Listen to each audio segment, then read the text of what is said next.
नमस्कार, मैं हूं अखिलेश पांडे और आप देख रहे हैं सी न्यूज भारत। वक्त हो चुका है न्यूज बुलेटिन का।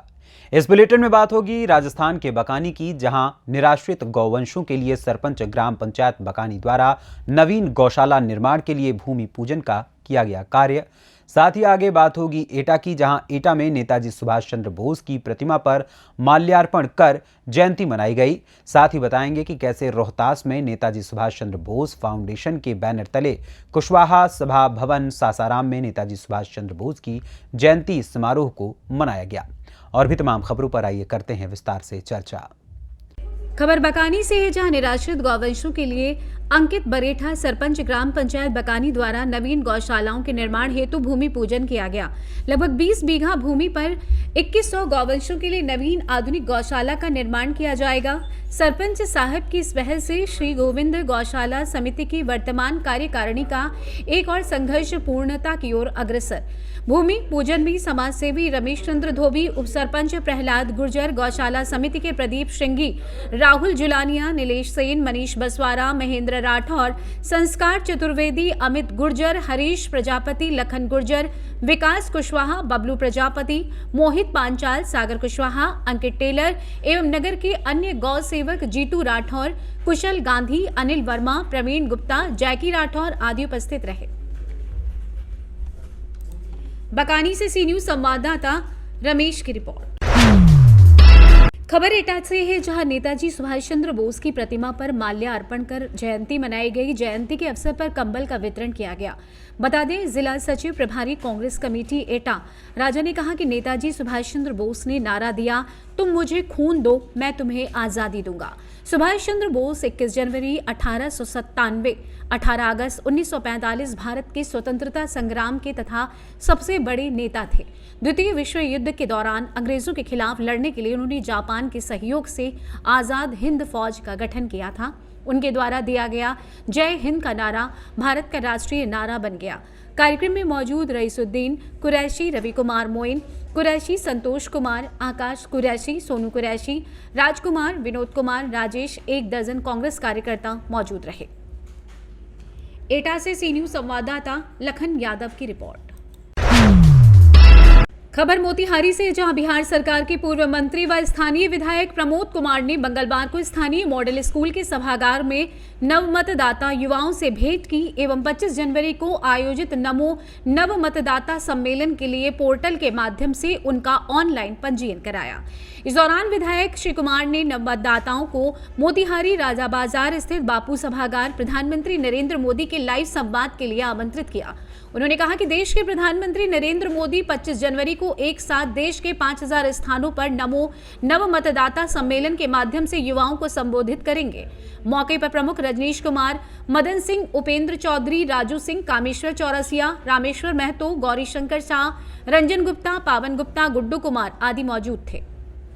अपने राम जन्मभूमि पर भव्य राम मंदिर के पुनर्स्थापन कर उसका शुभारंभ अपने देश के यशस्वी प्रधानमंत्री आदरणीय नरेंद्र भाई मोदी जी ने जो किया है, इसके लिए हम पिपरा कोठी की ऐतिहासिक धरती जहां महात्मा गांधी जी आए थे, यहां से और अपने क्षेत्र की जनता से के माध्यम से अपने देश के यशस्वी प्रधानमंत्री महोदय का वंदन, अभिनंदन और राम लाला के चरणों में सदा सुमन अर्पित करते हैं।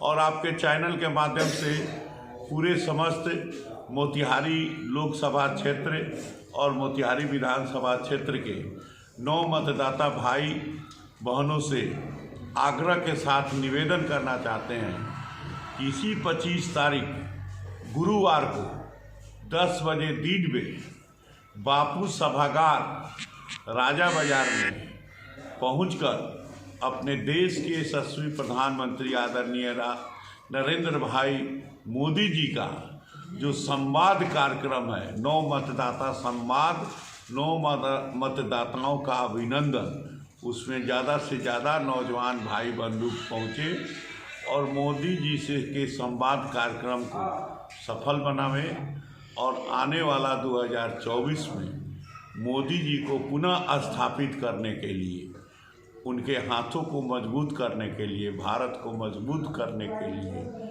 उन्हें मजबूती प्रदान करें, इसके लिए हम आपके चैनल के माध्यम से पुनः अपील करना चाहेंगे कि 25 जनवरी गुरुवार को 10 बजे बापू सभागार राजा बाजार में पहुँचे। और मोतिहारी पिपराकोठी से सी न्यूज संवाददाता आलोक शर्मा की रिपोर्ट। खबर रोहतास से, जहां नेताजी सुभाष चंद्र बोस फाउंडेशन के बैनर तले कुशवाहा सभा भवन सासाराम में नेताजी सुभाष चंद्र बोस की जयंती समारोह मनाया गया। नेताजी सुभाष चंद्र बोस फाउंडेशन के अध्यक्ष राजेंद्र पासवान ने बताया कि नेताजी सुभाष चंद्र बोस की 127वीं जयंती समारोह जनसंख्या नियंत्रण दिवस के रूप में कुशवाहा सभा भवन सासाराम में मनाई गई। इस अवसर पर राष्ट्रीय लोक जनशक्ति पार्टी पशुपतिनाथ के कई कार्यकर्ता मौजूद रहे। इससे पहले अध्यक्ष राजेंद्र पासवान तथा समाजसेवी सत्यनारायण स्वामी ने फीता काटकर उद्घाटन किया। कार्यक्रम उद्घाटन के साथ नेताजी सुभाष चंद्र बोस फाउंडेशन के बैनर तले माल्यार्पण किया गया। अध्यक्ष राजेंद्र पासवान ने कहा कि नेताजी सुभाष चंद्र बोस के बताए गए मार्ग पर चलने हेतु लोगों को प्रेरित किया गया। इस अवसर पर गणमान्य लोग उपस्थित रहे, वहीं सांस्कृतिक कार्यक्रम भी प्रस्तुत किया गया। आइए जानते हैं इस विषय में नेताजी सुभाष चंद्र बोस फेडरेशन अध्यक्ष राजेंद्र पासवान ने आगे क्या कुछ बताया। नेताजी सुभाष चंद्र बोस फाउंडेशन के तत्वाधान में नेताजी की 127वीं जयंती समारोह हर्षोल्लास के साथ हम लोग आज स्थानीय कुशवाहा सभा भवन में मना रहे हैं। इस जयंती समारोह का उद्घाटन हमारे बीच उपस्थित समाजसेवी, वरिष्ठ समाजसेवी सत्यनारायण स्वामी के द्वारा कराया गया। वरिष्ठ सत्यनारायण स्वामी हमारे बिहार ही नहीं दिल्ली तक इनकी पहुंच और परख है। ये किसी के परिचय के मोहताज नहीं है। इसलिए हम लोगों ने यह संकल्प लिया कि आज का जयंती का उद्घाटन हमारे सत्यनारायण स्वामी करेंगे। कराया गया। अब इस जयंती समारोह में आने वाले श्रमिक प्रकोष्ठ रालोजपा के जिला अध्यक्ष सुनील कुमार सिंह अधिवक्ता हमारे विशिष्ट अतिथि के रूप में यहाँ उपस्थित हुए हैं। अन्य अतिथियों का सबका मैं स्वागत करता हूँ। और ये जनसंख्या नियंत्रण दिवस के रूप में जयंती आयोजित की है।